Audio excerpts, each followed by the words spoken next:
आज का हमारा टॉपिक है सप्लायर्स ऑफ मनी, कि हमारी कंट्री में, हमारी इकोनॉमी में कौन कौन मनी सप्लायर है, कौन कौन मनी को सप्लाई करते हैं। तो इसमें जो सबसे हम पहले डिस्कस करेंगे वो करेंगे central bank of the country. हमारे कंट्री का जो सेंट्रल बैंक है वो आरबीआई है।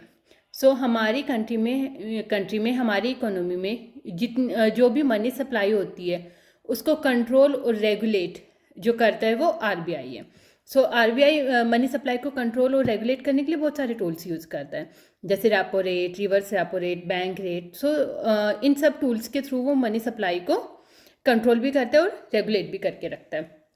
और आरबीआई जितनी भी करेंसी होती है, जितने भी नोट्स होते हैं, except 1 rupee note and coins, इन सब को छोड़कर जितनी भी करेंसी होती है, नोट्स होते हैं, उन सबको इशू करने का राइट भी आरबीआई के पास है। लेकिन आरबीआई जो भी ये करेंसी इशू करता है उसके लिए उसको एक मिनिमम रिजर्व अपने पास मेंटेन करके रखना होता है।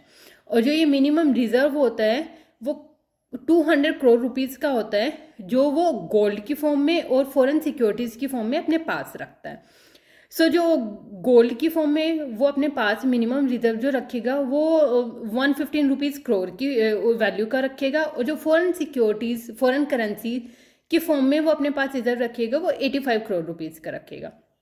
तो बेसिकली जो आरबीआई है वो जितनी भी करेंसी इशू करता है उसके लिए उसको मिनिमम 200 करोड़ रुपीज़ का जो रिजर्व है वो अपने पास मेंटेन करके रखना होता है, गोल्ड की फॉर्म में और फॉरेन करेंसीज की फॉर्म में।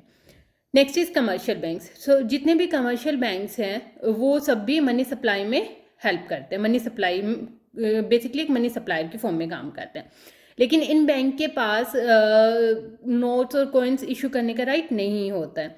जो ये मनी सप्लाई में हेल्प करते हैं, मनी सप्लाई को इंक्रीज करते हैं, वो बेसिकली क्रेडिट क्रिएशन के थ्रू करते हैं। और वो कैसे करते हैं? Okay, let's take an example. Suppose करो कमर्शियल बैंक के पास उसके अकाउंट में 10,000 रुपीज़ है। अब उसके पास कोई इंसान जाता है, वो बोलता है कि ठीक है भाई आप मुझे लोन दे दो। तो कमर्शियल बैंक क्या करेंगे, ये 1,000 रुपीज़ अपने पास रखेंगे, जस्ट एन एग्जांपल, 1,000 रुपीज़ अपने पास रखेंगे और 9,000 का लोन उस बंदे को दे देंगे। वो 9,000 का जो लोन है वो उसको कैश की फॉर्म में ना देकर उसके अकाउंट में ट्रांसफ़र कर देंगे। बेसिकली पहले 10,000 थे, अब उनके पास 19,000 हो गए कमर्शियल बैंक के पास। तो इस तरीके से ये डिपॉजिट्स के थ्रू वो मनी सप्लाई को इंक्रीज करते हैं।